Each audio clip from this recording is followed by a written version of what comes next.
The Chicago skyline glittered against the October night, a mosaic of steel and ambition reaching toward an indifferent sky.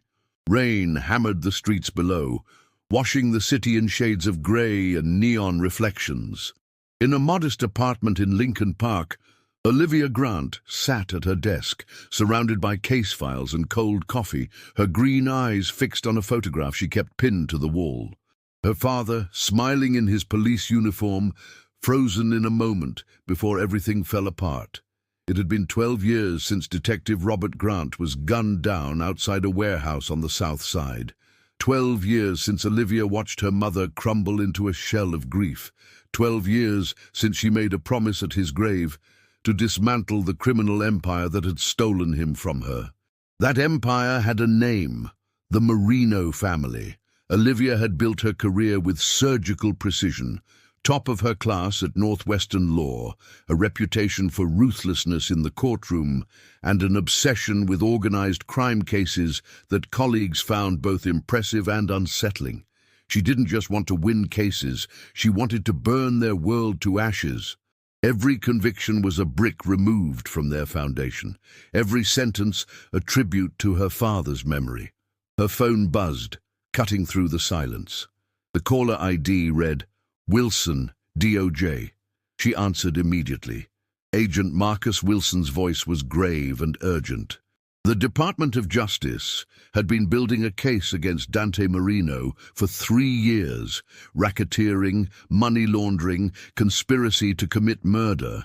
Marino was different from his predecessors.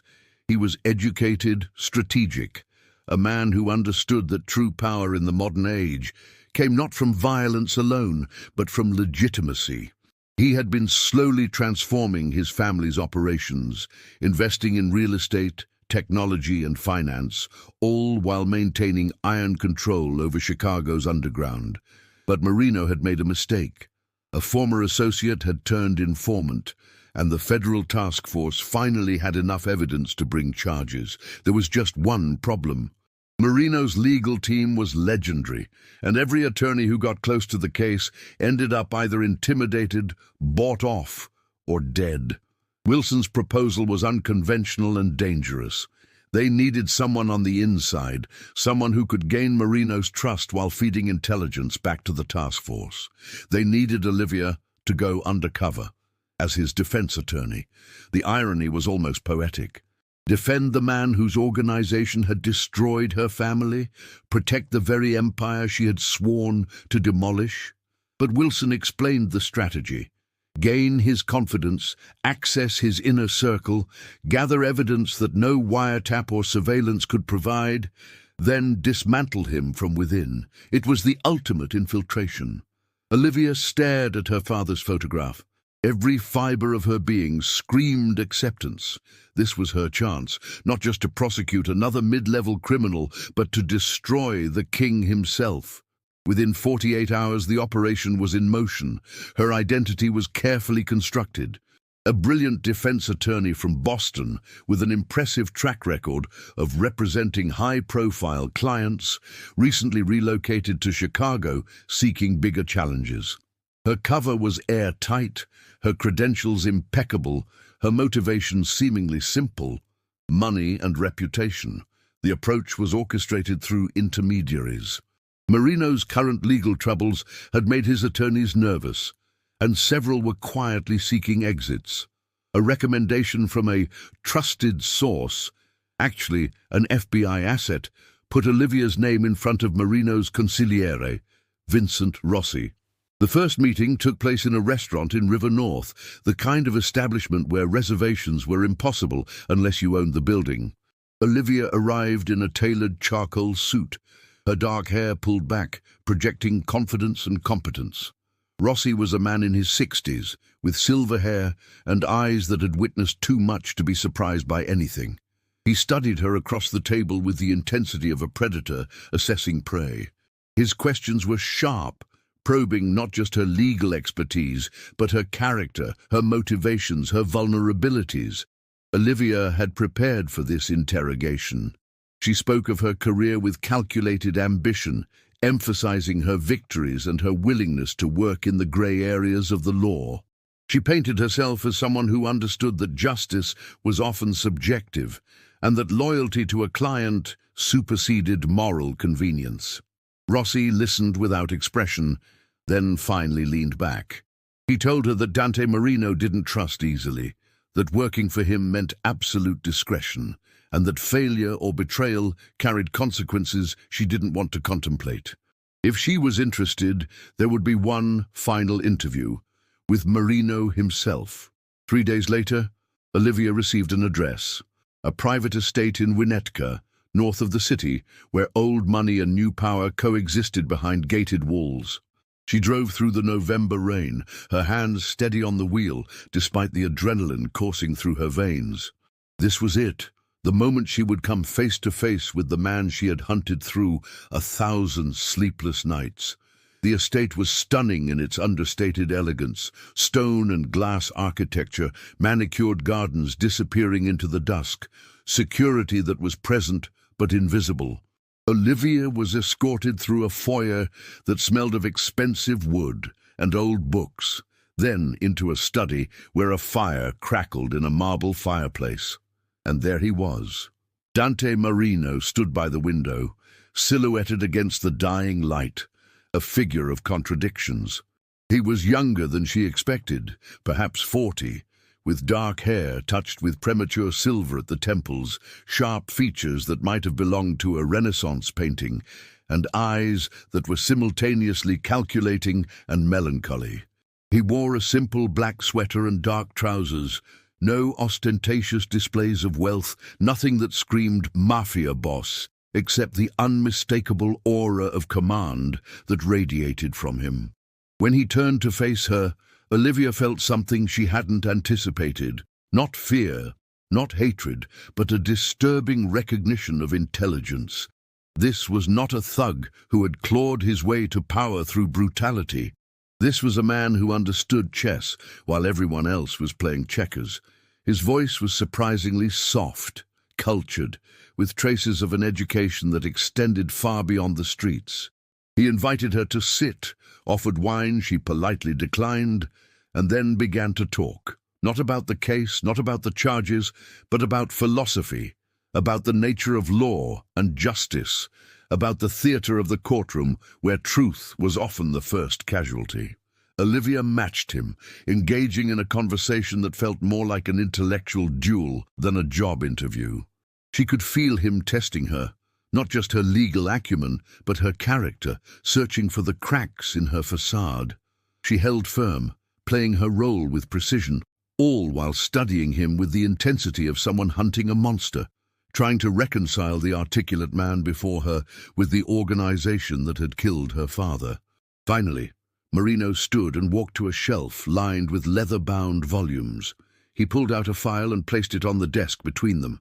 Inside were details of the federal charges, the evidence the prosecution claimed to have, the testimony of the informant. His request was simple: review the case, find the weaknesses, and prepare a defense that would dismantle the government's narrative. Then he said something that caught her off guard.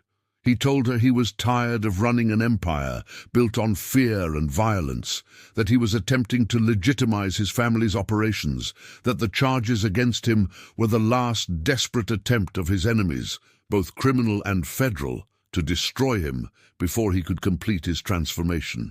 He claimed the informant was fabricating testimony, that the violence attributed to him was the work of rivals trying to frame him. Olivia didn't believe him. She couldn't afford to. But as she left the estate that night, driving back through the rain-soaked suburbs toward the city, she couldn't shake the unsettling feeling that Dante Marino was not the simple monster she had spent 12 years imagining, and that realization terrified her more than any threat ever could. Winter descended on Chicago with brutal efficiency, turning the city into a landscape of grey slush and biting wind. Olivia threw herself into Marino's defense with the dedication of someone playing the most dangerous role of her life. Her days were consumed by discovery documents, witness statements, and strategy sessions. Her nights were spent in secure communications with Agent Wilson, carefully relaying intelligence while maintaining her cover. The federal case was formidable, but not insurmountable. The prosecution's star witness, a former lieutenant named Tommy Castellano, claimed to have direct knowledge of Marino ordering 3 murders, overseeing drug distribution networks, and laundering money through a web of shell corporations.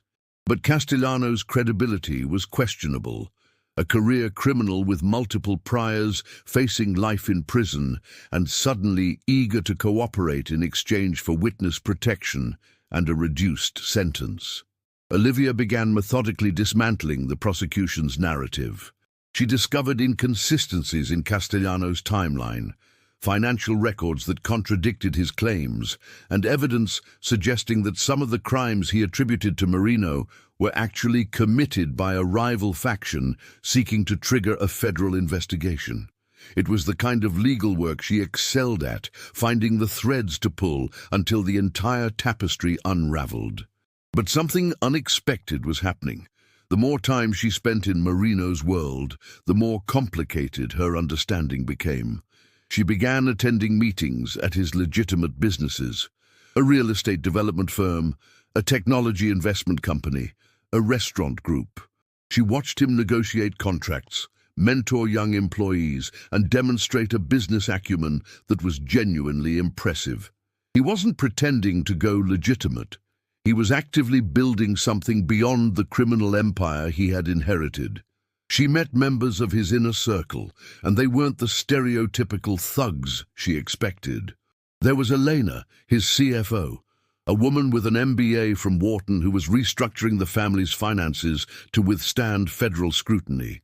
There was Marco, his head of security, a former Marine who ran protective operations with military precision. And there was Vincent Rossi, whose loyalty to Marino seemed rooted not in fear, but in genuine respect for a man trying to break a generational cycle of violence. Olivia also learned Marino's history. He hadn't chosen this life. He had inherited it at 23 when his father was assassinated by a rival family. He had consolidated power not through senseless brutality, but through strategic alliances and calculated demonstrations of strength. And for the past 5 years, he had been working to transition the family's wealth into legitimate enterprises, facing resistance from both old guard members who profited from the criminal operations and rivals who saw his transformation as weakness. The informant, Castellano, had been part of that old guard, resentful of Marino's changes, angry about diminishing opportunities for traditional rackets. His testimony wasn't about justice. It was about revenge against a boss who was destroying the life Castellano had known. Olivia shared all of this with Wilson, but she noticed her reports becoming more nuanced, less certain. Wilson's responses grew more insistent, reminding her that Marino was a criminal, that his past was soaked in blood, that his current legitimacy didn't erase decades of violence. The mission was clear: gather evidence, build trust, and prepare for the moment when they would flip her testimony and use her inside knowledge to ensure conviction. But then came the night that changed everything. It was late January, and Olivia was working in Marino's study, preparing cross-examination strategies for the upcoming trial. He entered quietly, carrying 2 glasses of scotch, despite knowing she rarely drank with him. The fire was low, casting dancing shadows across the room. He sat across from her, silent for a long moment, then began to talk about his father. Giovanni Marino had been a brutal man, ruling through fear and violence, building an empire on suffering. Dante had grown up watching his father destroy lives, including his own mother's, who drank herself to death trying to escape the horror of her marriage. When Giovanni was killed, Dante inherited not just power but a curse, the expectation that he would be the same monster his father was. Instead, Dante had spent 2 decades trying to be different. He couldn't erase the blood already spilled, couldn't undo the crimes committed in his family's name, but he could try to ensure the next generation didn't inherit the same nightmare. He was trying to build a legitimate legacy, to give the young people in his organization a choice his father had never given him. Olivia listened, her professional detachment cracking. This wasn't a manipulation tactic or a performance. This was a man genuinely haunted by his past, trapped between who he had been and who he wanted to become. She recognized something in his eyes that she knew too well, the weight of a promise made to the dead, the burden of trying to honor someone by becoming something different. Then Marino did something that shattered her carefully constructed walls. He asked about her father. The question hung in the air like a grenade. Olivia's blood turned to ice. How did he know? Had her cover been compromised? Was this a test? A trap? But Marino's expression held no threat, only a quiet understanding. He told her he had done his own investigation when she first approached his organization. He knew about Detective Robert Grant, about his death 12 years ago, about the warehouse shooting. He knew she had built her career prosecuting organized crime. He knew she had every reason to hate him and everything he represented. Olivia's hand moved instinctively toward her phone, toward the panic button that would bring federal agents crashing through the doors. But Marino raised his hand, not in threat, but in a gesture of peace. He told her he understood why she had come, why she had taken this assignment. If he were in her position, he would have done the same. Then he said something that stopped her world. The men who killed her father hadn't been working for his family. They had been soldiers for the Calabrese organization, a rival faction that Giovanni Marino had been at war with. The warehouse shooting had been retaliation for a Marino attack. But Robert Grant had been in the wrong place at the wrong time, an innocent caught in a war between monsters. Dante pulled out a file, placing it gently on the desk. Inside were police reports, witness statements, and evidence that had never made it into the official investigation. Evidence that had been buried by corrupt officials on both sides. Evidence that proved his claim. He told her that when he took control of his family, one of his first acts was to end the war with the Calabrese family, to pursue peace instead of the endless cycle of revenge his father had embraced. He couldn't bring her father back, couldn't undo the grief she had carried, but he wanted her to know the truth. Olivia felt the ground beneath her shift. 12 years of certainty, 12 years of righteous anger suddenly cast in a new light. Her father hadn't died because of the Marino family. He had died because of the world all these organizations created, a world Dante was trying to dismantle from within. She asked him why he didn't expose her to his organization, why he didn't have her killed or simply fired. His answer was simple and devastating, because he believed she deserved the choice he never had. She could continue her mission, betray him and watch him go to prison, or she could help him finish what he started, not as an undercover agent, but as someone who understood that justice wasn't always black and white, that sometimes redemption required walking through the gray. Olivia left the estate that night in turmoil. She didn't contact Wilson. She couldn't. Not yet. Not until she understood what she was feeling, what she was becoming. The trial was 3 weeks away, and she stood at a crossroads she never anticipated. The promise she made at her father's grave was absolute: destroy the criminals who took him from her. But the Marino family hadn't killed her father. And Dante Marino wasn't the monster she had imagined. She had come to Chicago to fulfill a vow written in blood. But now, standing in the space between justice and vengeance, between duty and truth, Olivia Grant was no longer certain which side of the line she belonged on. And that uncertainty was the most dangerous thing of all. February brought a false spring to Chicago, temperatures rising just enough to melt the snow into rivers of slush that flooded the streets. The trial date was set, and the city's legal community buzzed with anticipation. The United States versus Dante Marino had all the elements of a media spectacle: organized crime, a charismatic defendant, allegations of corruption, and a defense attorney who had seemingly appeared from nowhere to challenge the federal government's case. Olivia worked 18-hour days, her apartment transforming into a war room of documents, photographs, and timelines. But her focus was divided in ways that terrified her. She was building a defense to save Marino while simultaneously knowing that Agent Wilson expected her to sabotage it from within. The cognitive dissonance was overwhelming, a constant pressure that manifested in sleepless nights and a perpetual knot in her stomach. Wilson's calls became more frequent, more insistent. He wanted details about Marino's inner circle, information about his financial operations, evidence of ongoing criminal activity. The original mission had been clear: get close, gather intelligence, then testify for the prosecution about everything she had learned as his attorney. The violation of attorney-client privilege would be justified by her undercover status, a legal grey area that would be defended as necessary for national security and public safety. But Olivia's reports had become increasingly vague, her intelligence less useful. She told herself she was being careful, maintaining her cover, waiting for the right moment. But the truth she couldn't articulate to Wilson, could barely articulate to herself, was that she didn't want to betray Dante Marino anymore. The transformation had been gradual but undeniable.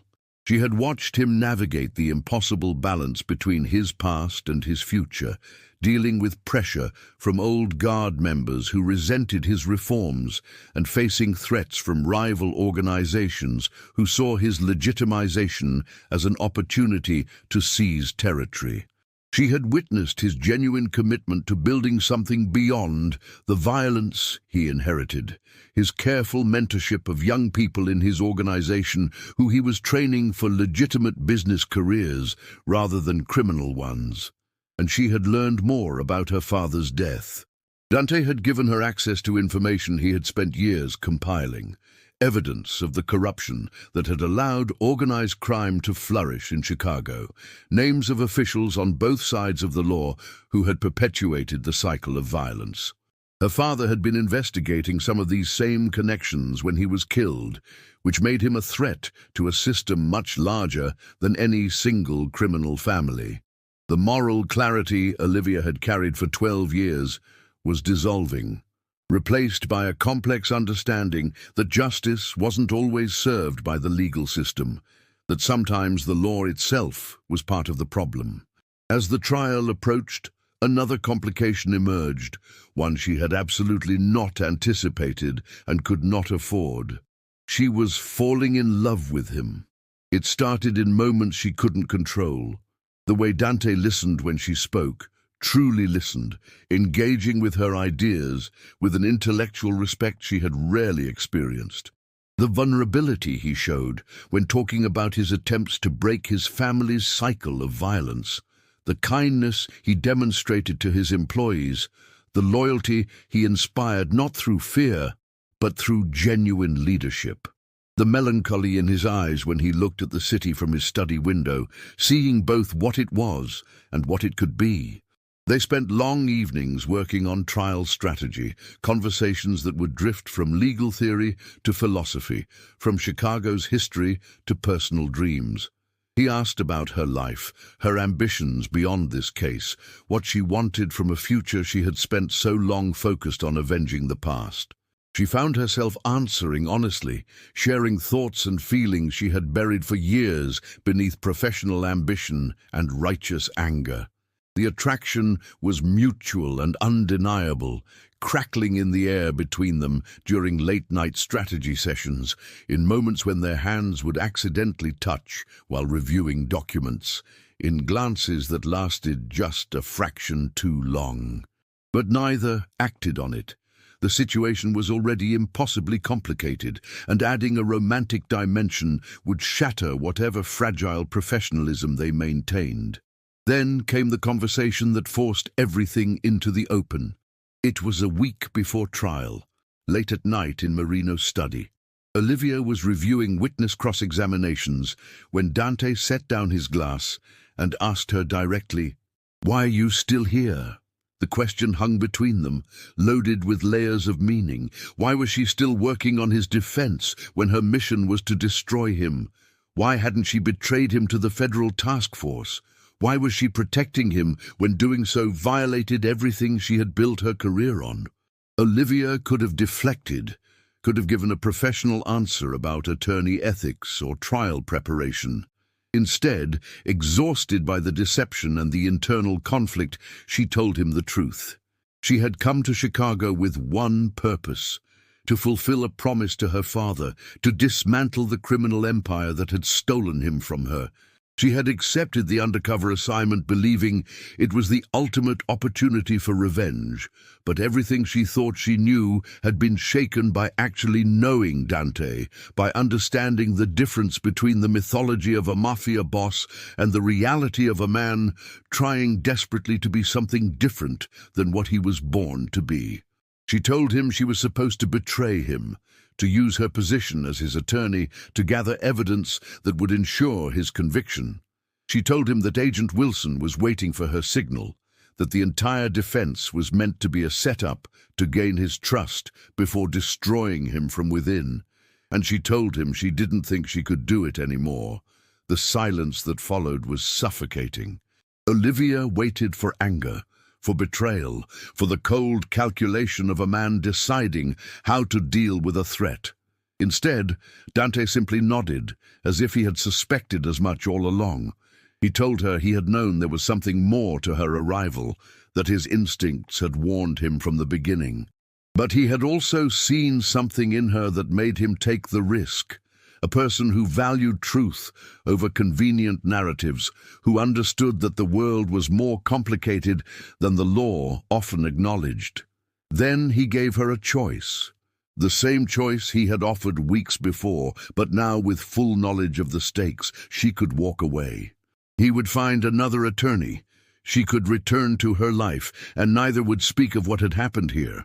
Or she could stay and defend him genuinely, not as an undercover agent, but as his attorney, knowing that doing so would end her career with the DOJ, would make her an enemy of the federal government, and would forever change the trajectory of her life. He told her he wouldn't pressure her, wouldn't manipulate her. This had to be her decision, made with full understanding of the consequences. Olivia left the estate that night knowing she had to decide. The trial was 6 days away, and she stood at the point of no return.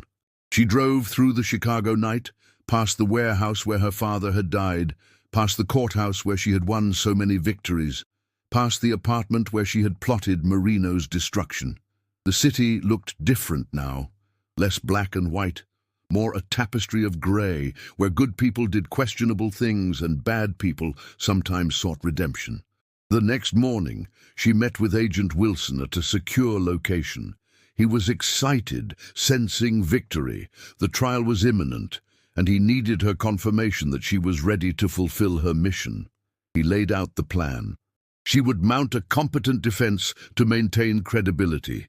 Then at a critical moment, she would introduce evidence she had gathered from the inside, revealing Marino's ongoing criminal operations and sealing his conviction. Wilson spoke about justice, about her father, about the greater good. But Olivia heard something else beneath his words: ambition, political calculation, the desire for a high-profile conviction that would advance careers and justify budgets. This wasn't about justice for her father. It was about the DOJ claiming another scalp in the endless war on organized crime, a war that had been going on for decades with little actual progress. She looked at Wilson and saw clearly what she had been part of, a system that was often as corrupt and self-serving as the criminals it pursued, where the ends justified any means, where truth was secondary to narrative. Olivia made her decision. She told Wilson she couldn't do it. The evidence she had gathered proved that Marino was actively dismantling his family's criminal operations, that the charges against him were largely based on the fabricated testimony of a vengeful subordinate, and that the federal government was pursuing a conviction based more on Marino's reputation than on actual current criminality. Wilson's face transformed from shock to rage. He reminded her of her duty, her oath, her father's sacrifice. He threatened her with obstruction charges, with prosecution for interfering with a federal investigation, with the destruction of everything she had built. But Olivia stood firm. She had spent 12 years chasing a promise made at a grave, and in doing so had almost become something her father would have been ashamed of, someone who valued revenge over justice, narrative over truth. She walked away from Wilson, from the DOJ, from the mission that had defined her adult life. And she walked toward the courthouse, toward a trial that would determine not just Dante Marino's fate, but her own. The morning of the trial, Chicago woke to a late winter storm, snow falling in heavy curtains that blanketed the city in white. Olivia, dressed in her courtroom armor, a navy suit, hair pulled back, the professional mask she had perfected over years of litigation. But beneath the surface, she was someone entirely different than the woman who had arrived in Chicago 4 months earlier. She met Dante at the courthouse steps, camera flashes exploding around them, reporters shouting questions. He looked at her with an expression that contained gratitude, respect, and something deeper, an acknowledgement that they were both now committed to a path from which there was no return. The trial began, and Olivia fought with everything she had. She dismantled Castellano's credibility with surgical precision, exposing his motivations and the inconsistencies in his testimony. She presented evidence of Marino's legitimate business operations, his efforts to reform his family's activities, and the lack of any current criminal conduct. She challenged the government's narrative, forcing the prosecution to prove every element of their case beyond reasonable doubt. But midway through the trial, the situation exploded in a way no one had anticipated. The prosecution introduced a surprise witness, Agent Marcus Wilson himself, who testified about Olivia's undercover mission, about her assignment to infiltrate Marino's organization and gather evidence from within. The courtroom erupted. The judge called for order. Dante turned to look at Olivia, not with anger, but with a sad acknowledgement that the truth was finally public. Wilson testified that Olivia Grant had been working undercover for the DOJ, that her role as Marino's defense attorney was a fabrication designed to gain his trust, and that any communications she had with Marino were not protected by attorney-client privilege because she was never truly his attorney. The prosecution moved to introduce all of Olivia's intelligence reports, all of her communications with Wilson, everything she had learned during her time in Marino's inner circle. It was a devastating blow, and from the prosecution's perspective, a checkmate. Even if the original charges were weak, this revelation would destroy any trust the jury had in Marino's defense and expose aspects of his organization that hadn't been part of the original indictment. But Wilson had made a critical error. In his eagerness to secure victory, he had violated protocols, overstepping his authority in ways that even the judge couldn't ignore. Olivia's attorney-client conversations, undercover mission or not, had not been properly authorized for admission. The entire revelation was fruit of a poisoned tree, obtained through questionable legal means. Moreover, Olivia had documentation, evidence she had carefully compiled, showing that she had officially withdrawn from the undercover mission before the trial began, that she had explicitly refused to continue the operation, and that Wilson had attempted to coerce her into betraying attorney-client confidence without proper legal authority. The judge, furious at the circus his courtroom had become, ruled that Wilson's testimony and all related evidence were inadmissible. The original charges would be decided on their merits, not on unauthorized intelligence operations and violated confidences. The trial continued, but the damage to the prosecution's case was catastrophic. The jury had witnessed federal overreach, questionable tactics, and the targeting of a man who appeared to be genuinely trying to reform. When Olivia delivered her closing argument, she spoke not just about reasonable doubt, but about the difference between reputation and reality, between inherited sin and personal redemption. The verdict came after 2 days of deliberation. Not guilty on all counts. The courtroom exploded with reactions, supporters celebrating, prosecutors furious, media scrambling for interviews. But in that moment, Olivia and Dante simply looked at each other across the defense table. Two people who had walked through fire together and emerged transformed. Outside the courthouse, as snow continued to fall over Chicago, Olivia stood alone for a moment, looking up at the grey sky. She had come to this city to destroy Dante Marino. Instead, she had saved him, and in doing so had lost everything she thought defined her. Her career, her mission, her certainty about right and wrong. But she had gained something far more valuable. The truth about her father's death, an understanding of justice that transcended simple vengeance, and the possibility of a future she had never imagined. Dante approached quietly, standing beside her in the snow. He didn't speak, didn't pressure her, simply offered his presence and an unspoken question. What happens now? Olivia had one more promise to keep, not to her father's memory, but to herself, to build something real from the ashes of everything she had destroyed. She turned to Dante, and for the first time since they met, allowed herself to smile without the weight of deception. "We have a lot of work to do," she said. "Legitimizing an empire isn't going to be easy." His answering smile was tinged with relief and hope. "Good thing I have an excellent attorney." As they walked away from the courthouse together, the city stretched out before them, complex, flawed, beautiful in its imperfection. A place where second chances were possible, where the past didn't have to dictate the future, and where two people bound by promises to the dead might finally learn to live for themselves. But their story was far from over. In fact, it was only beginning. Spring came to Chicago with the tentative hope of renewal, the city slowly shedding winter's grey weight. But for Olivia Grant, the season brought no easy transformation. The trial's conclusion had been just the beginning of a far more complex journey. The legal victory saved Dante from federal prison, but it couldn't erase the consequences of the trial's revelations. Olivia's actions, defending Marino after her undercover mission was exposed, had made her a pariah in legal circles. The Illinois State Bar launched an ethics investigation, examining whether she had violated professional conduct rules. The Department of Justice, humiliated by their failed prosecution and the exposure of their questionable tactics, leaked stories to the press, painting her as a corrupt attorney who had been seduced by a criminal client. The media narrative was brutal and reductive. Attorney falls for Mafia boss. From prosecutor to protector, the Olivia Grant story. Did love compromise justice? Every aspect of her life was dissected, her father's death revisited, her motivations questioned.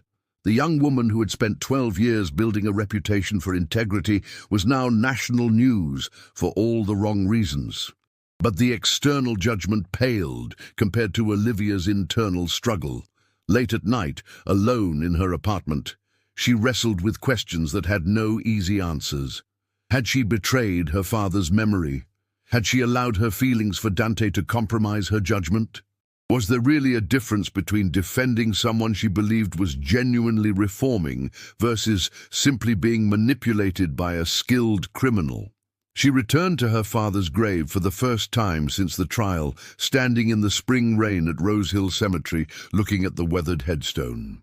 She had spent 12 years speaking to him in her mind, reporting on every victory, every conviction, every step toward fulfilling her promise, but now she didn't know what to say. Finally, she spoke aloud, words she had never dared before. "I don't know if I did the right thing, Dad. I don't know if you would understand. I came here to destroy them, and instead I found something I never expected. The truth. Not the simple truth I wanted, but the complicated, messy truth about the world you were fighting against. I think you would have understood that justice isn't always black and white. I hope you would have understood." The rain continued to fall, washing away the tears she hadn't realized she was crying. There was no answer from the grave, no sign from beyond, only the quiet acceptance that she had made her choices, and now had to live with them. Meanwhile, Dante faced his own reckoning. The trial's publicity had exposed fractures within his organization that had been carefully hidden. The old guard, men who had served his father and resented his reforms, saw his legal troubles as evidence that legitimacy was weakness. They began pushing back against his changes, arguing for a return to traditional operations, for consolidating power through violence rather than business transformation. A meeting was called at one of his properties, a restaurant in Little Italy that his grandfather had opened 50 years earlier. The tension was palpable as Dante faced down the men who had once been his father's lieutenants. They questioned his leadership, his vision, his commitment to the family. They suggested that perhaps it was time for new leadership, someone who understood that their world required strength, not sentiment. Dante stood before them, and in that moment, he had to choose what kind of leader he would be. He could reassert control through fear, could demonstrate the ruthlessness his father had wielded, could prove he was still the monster they expected. Or he could hold firm to his vision, even if it cost him everything. He chose truth. He told them about his mother, about watching her die slowly from the poison of his father's world.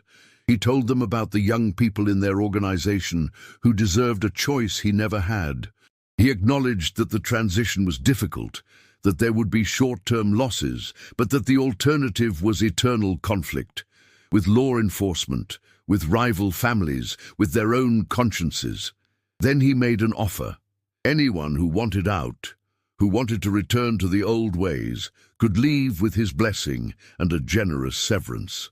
But those who stayed would commit to the new vision, to building something that didn't require hiding in shadows, to creating a legacy beyond violence. The room was silent. Some men left, their loyalty to the old ways stronger than their faith in change. But more stayed, convinced by Dante's conviction, or perhaps simply tired of the endless cycle of violence that had consumed so many lives.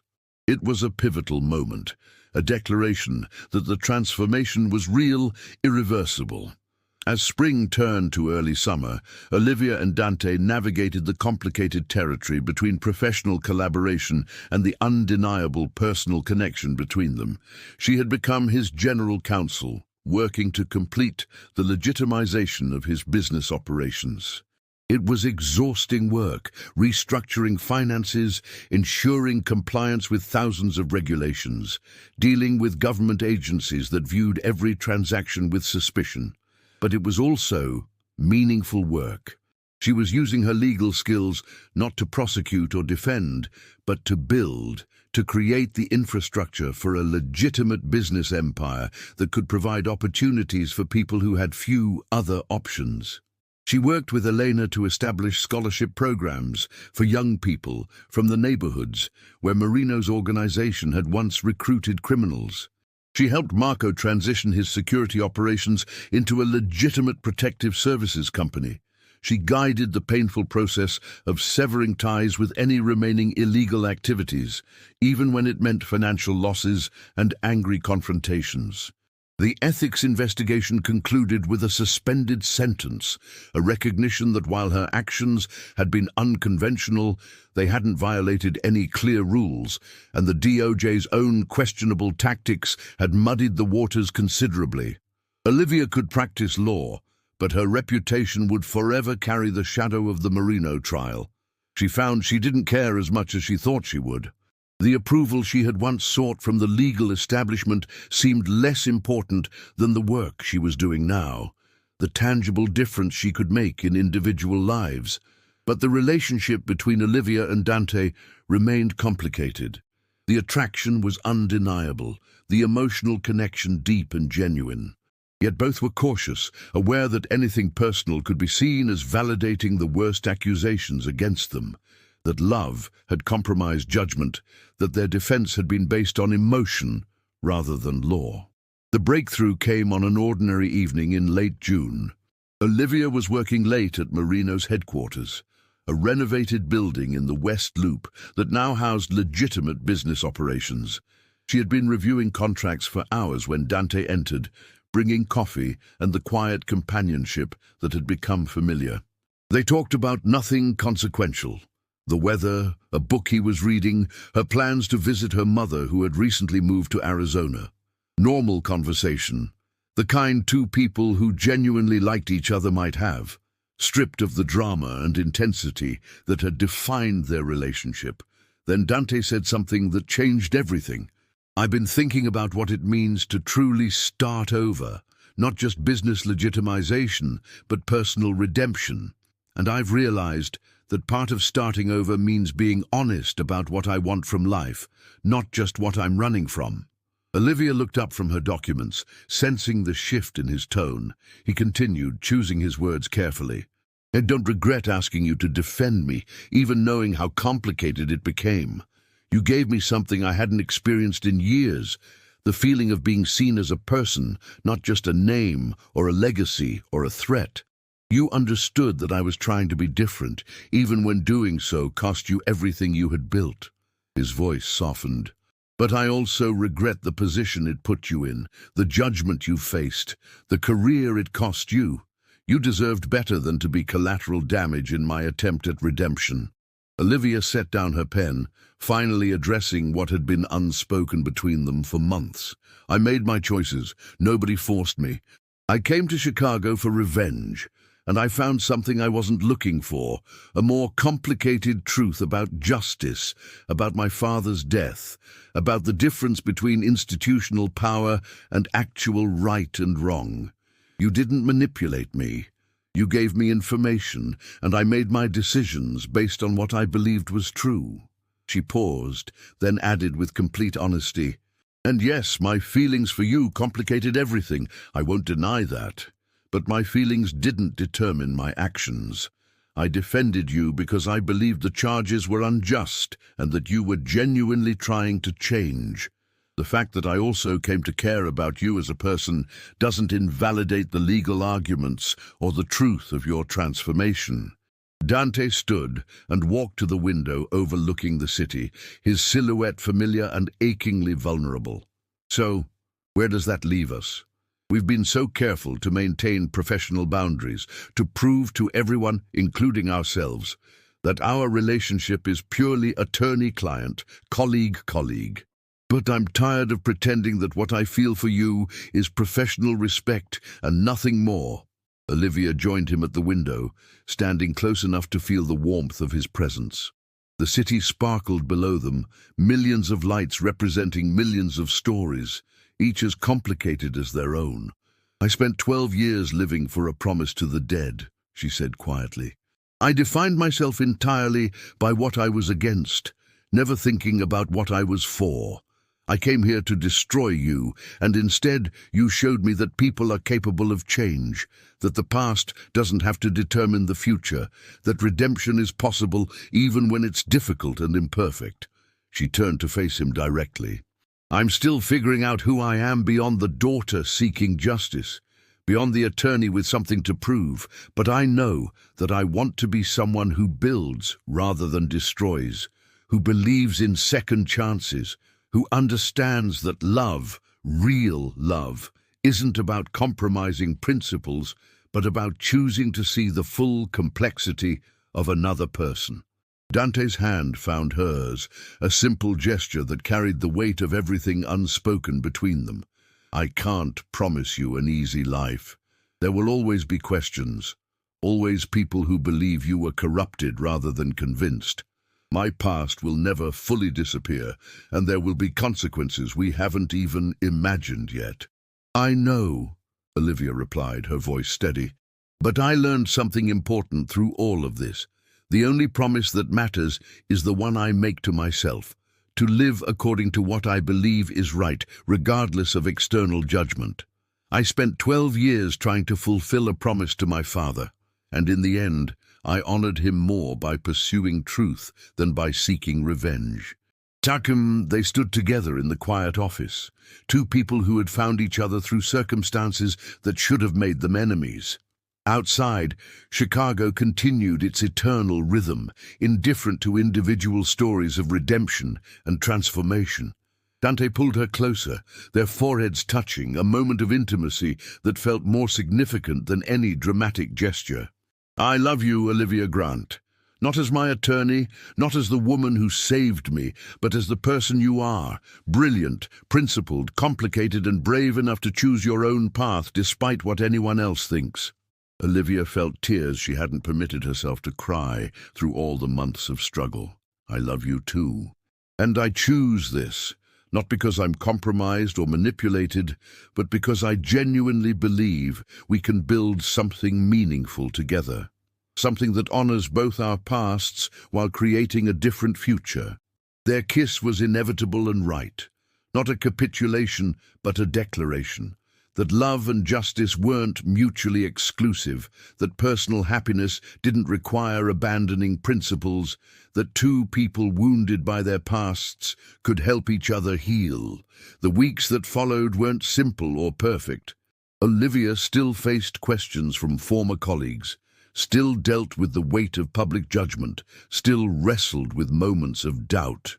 Dante continued his transformation, facing challenges from both law enforcement agencies that couldn't accept his legitimization and criminal elements that resented his changes.